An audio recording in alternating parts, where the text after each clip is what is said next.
Welcome everybody to a special and exciting announcement video.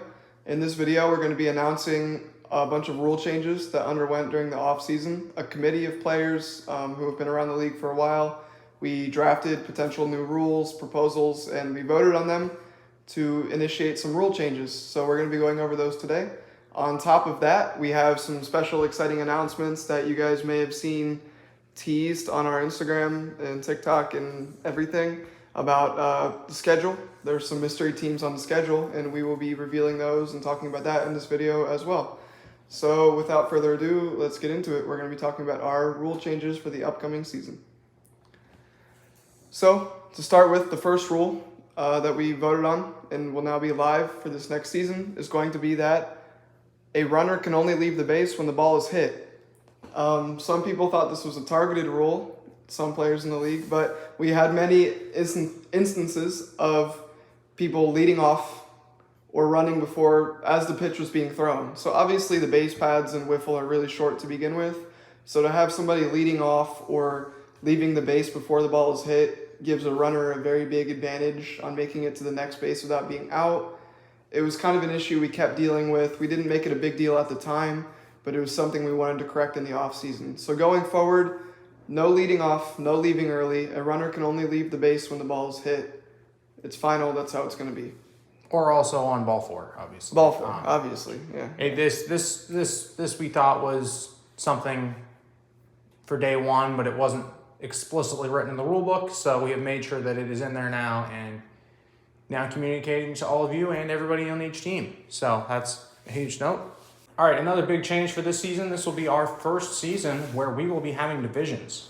There's both the American and National this season, which the American division will consist of the Chicks with Sticks, the Pilots, and the Almond Brothers, whereas the National will consist of the Juice and both teams that have not yet been named, as we are still calling Team 5 and Team 6. Stay tuned later, we'll find out those teams' names and who are on those teams. Yeah. But big part of that is that we will still be playing 24 games this season. Interdivision series will still be play each other 6 times, 2 3-game series. However, we will not be alternating home and away this season like we have in the past. You will have one full series that is home, one full series that is away versus each team in your division.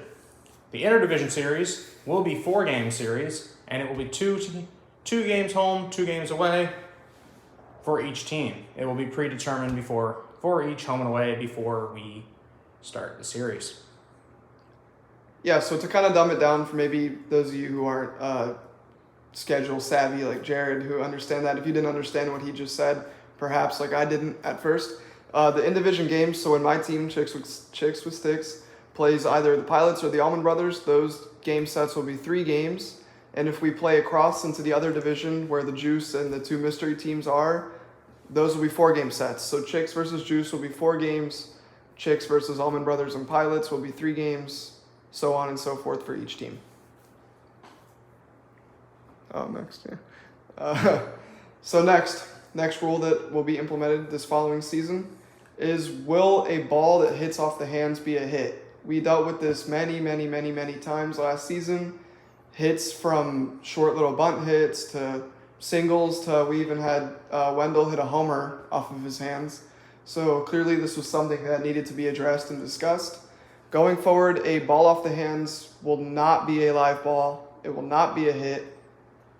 We just can't have that going forward because there's too much ambiguity, and I think you're just putting too much into players being honest. It's also hard to tell sometimes as a player standpoint. I mean, you're swinging the bat as hard as you can. It might be hard to tell whether it hit off the knob of the bat, just above your hands, or if it hit your hands. It leaves too many question marks. So now going forward, anytime that a ball is off the hands, it's not a hit and doesn't count. So yeah. Yeah, so obviously if the ball is off the hands on a swing, it's a strike. Just as it would be in baseball, you swing and it hits you, it's still a strike. If obviously it hits you and you didn't swing, it's a ball. So just because we don't do hit by pitches in our league. Right. And leading into that, one of our other new changes is that we now have official challenges.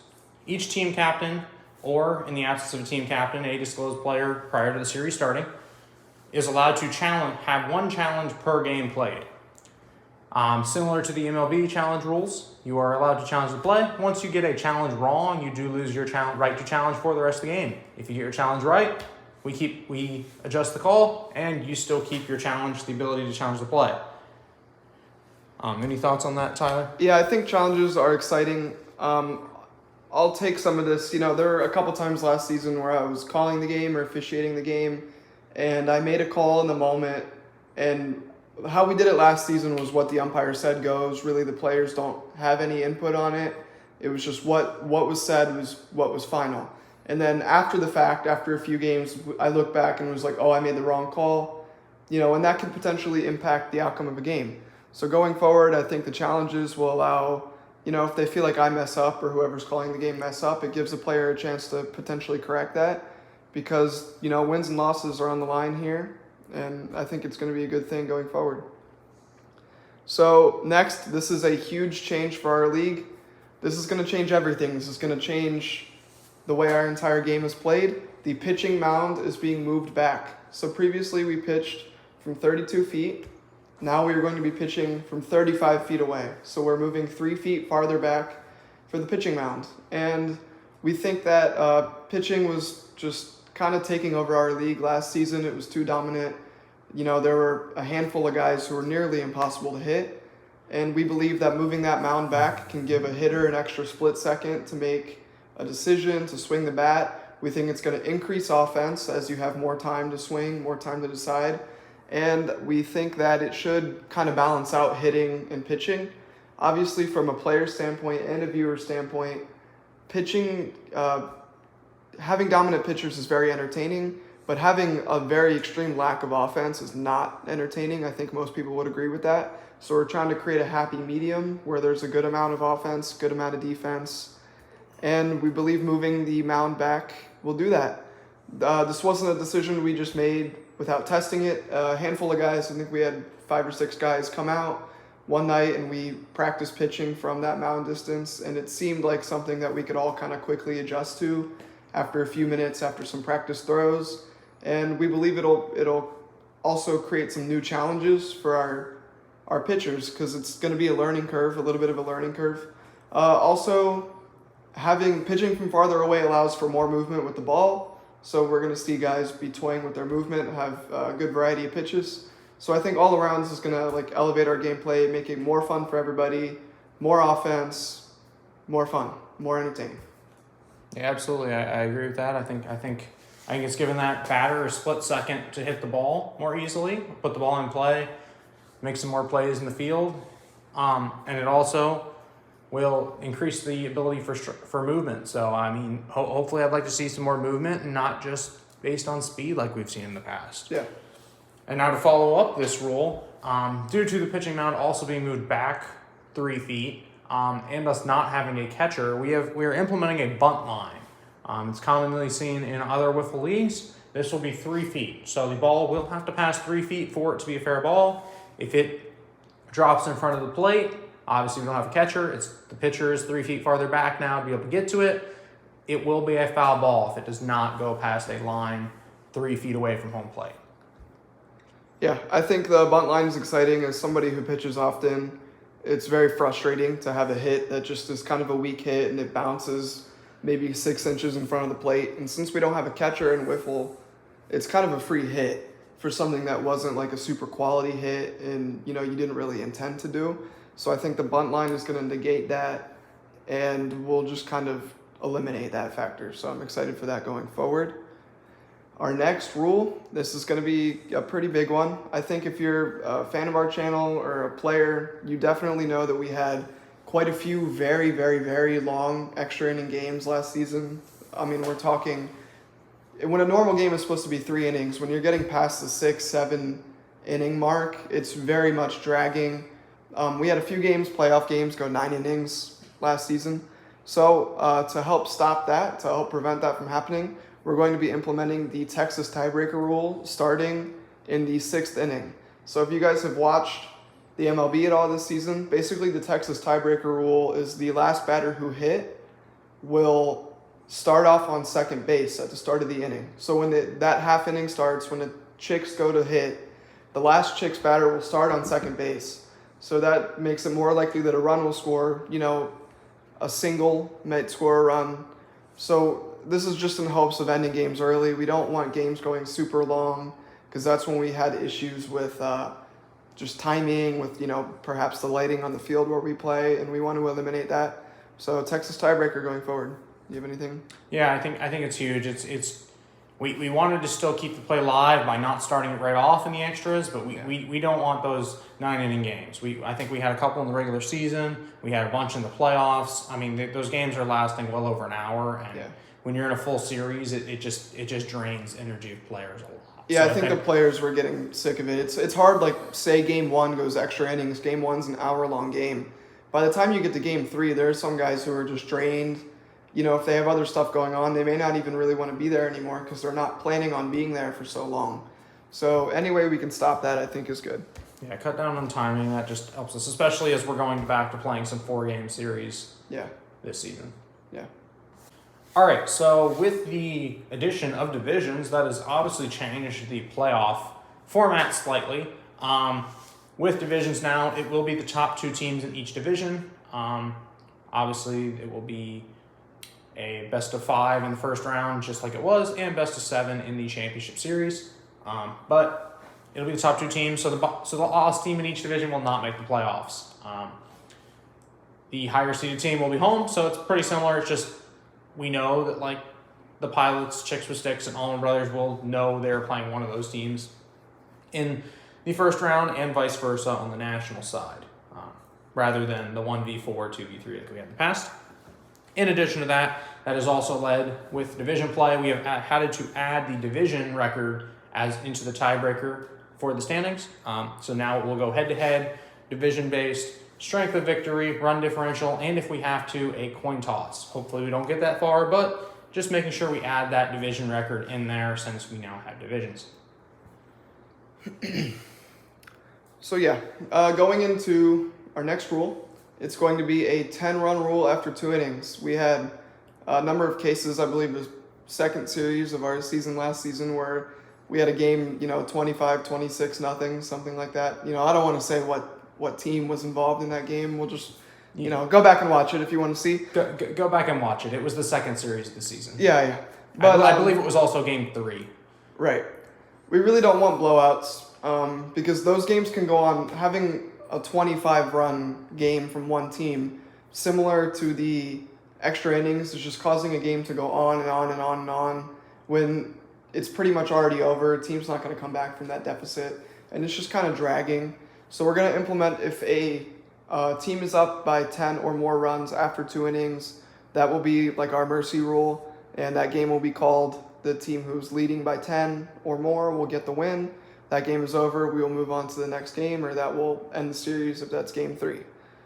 So, yeah. Yeah, obviously we will still have the 6-run per inning rule. Yeah. So, and if the home team happens to be up by 10 at any point, we will just drop dead there rather than finishing the inning. Yeah. For example, if the away team scores no runs in both their halves of the innings in the first and second, the home team scores 6 in the first and then scores 4 in the second, we will drop dead there. There is no point in finishing. It is 10-0. We will call it right there, and that will move on to the next game or the end of the series, depending on what the situation is. I think it leads to the same thing with the Texas tiebreaker rule. It speeds up the pace of play. We have a very long season ahead of us, and it's just when you're down by that many runs in such a short game of 3 innings like us, it's just move on. Let's get the next one. Yeah. So I think a lot of these rules are critical because of our between division games series being 4 games. Just any rule that we can implement to kind of streamline the process as a whole over the course of a super long season is what we were trying to do. So yep. And then the last rule thing, I don't know if this is really a rule, but it's still an announcement. The full games uploads will continue. They will be separate videos, just like they have in the past. No changes really happening there. However, all the condensed games will be put together for the series, rather than the separate few-minute-long videos like we've been doing in the past. We're also going to try and implement a little bit better of a production. You might see that probably next week when we upload our first games. We don't really want to spoil too much there, but we have some ideas, and hopefully it all pans out the way we hope it will, and hopefully we can continue it throughout the series. But it's got to be obviously us and a bunch of other players throughout the league and those that call games, things like that. And we are changing our upload schedule rather than the Friday, Sunday, Tuesday model like we used to have. We are going to mainly just Fridays, and we will still have, like when we had holidays with the bonus 2 uploads, we will have some big holidays. Like as of right now, we're planning on having a special upload for Memorial Day, a special upload for 4th of July, things like that. But with condensed games going up, going up all together, there's no point in spreading it out too much. We're not playing that often. So it will go to mainly just Fridays, and then so the whole series of the condensed will go up together, as well as all the full games at the same exact time, which should be 4 o'clock on Fridays unless something changes. But if it does change, we'll let you guys know. Yeah, we're just hoping that this creates a more fun viewing experience for everybody. We understand like uploading a full and condensed one game and then having to wait like a few more days to see game 2 and game 3 of that series is kind of like, it benefited us and really Jared, who's behind the editing and the creation of the videos. But as a viewer, it's kind of hard to like have to wait for such a long period of time just to watch one series. So we're hoping by putting all the condensed games into one video, we can up the editing, add extra stuff in, add in more fun stuff, and up the production, as Jared said, to just create like a better video. We want to put out, if we're going to make videos, which we are obviously, we want to make them the best that we can make them, not just have them for the sake of them being there. So, yeah. And that's it for the rules. And now on to some pretty big announcements here. We are about to announce what Team 5 is and who is on that team. But to do that, we are going to have to get with their team captain via FaceTime. So let's jump to that right now. So we have a big announcement. Pretty much the Inglorious Batters have decided to rebrand their team. We are now going to be known as the Soft Serves. Team, we talked it over, said, hey, let's have a little more fun with it. Why not do something with a funny name? So like Soft Serves, it's like ice cream, but not ice cream. So the team's still going to be me as the team captain, Tyler Wendell, Chris Barnaby, Kalen Ubilacker, and also Christian Lugo. So we're super excited for this team. Stay tuned for our colors. And then, just can't wait for the season to start. We're definitely looking forward to playing the Pilots again. And just getting out there and having fun. So, see you on the field. Okay, so as you guys just saw, you heard from Lucas. Team 5 is going to be what was last season the Inglorious Batters. They have decided to rebrand, and they are going to be the Soft Serves going forward. So they have a new logo, new team name, but other than that, it's the same team, same roster, same core group of guys, and they're going to be the Soft Serve going forward. We're excited. First real rebrand with the changing of a team name in league history. So we're excited. I think those guys are excited. They got new jerseys and everything from what I understand. You guys will be seeing those when their first games go live. So Team 5 is revealed. Soft Serves, they're going to be in the division with the Juice and the still mystery Team 6, which we are about to reveal right now. Yep, and let's go right now to a player from their team so that they can share who from previous in the league, as well as their new players, will be playing with them and their team name. Let's go right there now. Hey guys, Chris here. For those of you that watched last season, you know me as a pilot. But I'm going to be co-captaining a brand new team this year, along with Jesse from the Almond Brothers. We are going to have one more familiar face on our team. We're taking Brian from Juice. He's going to be joining our ranks. And we're going to add 3 new ones from our friend groups. That's going to be Hiram, Mark, and Alex. Hope you guys tune in this year as a fan of ours and join the community. Go Beasts. Well, you heard it there first. The newest expansion team to TWL Wiffle is the Wildebeests, captained by Chris Escobio, who was on the Pilots last season, standout player for them. But he'll be leading that team, which will also be now in the national division with the Juice and the Soft Serves going forward. So that'll be really exciting. I think it's usually see our league keep expanding as we're now at 6 teams. and go from there. I mean, I think we're really close to our season beginning. So, thank you all for watching. Our first video up should be next Friday, as in the next week we will be playing our first series, which will be the Pilots and the Wildebeests matchup between Chris and his former team that were the champions last season. So can't wait to see that and hope to see you all there. Yep. Thank you guys for watching. See you.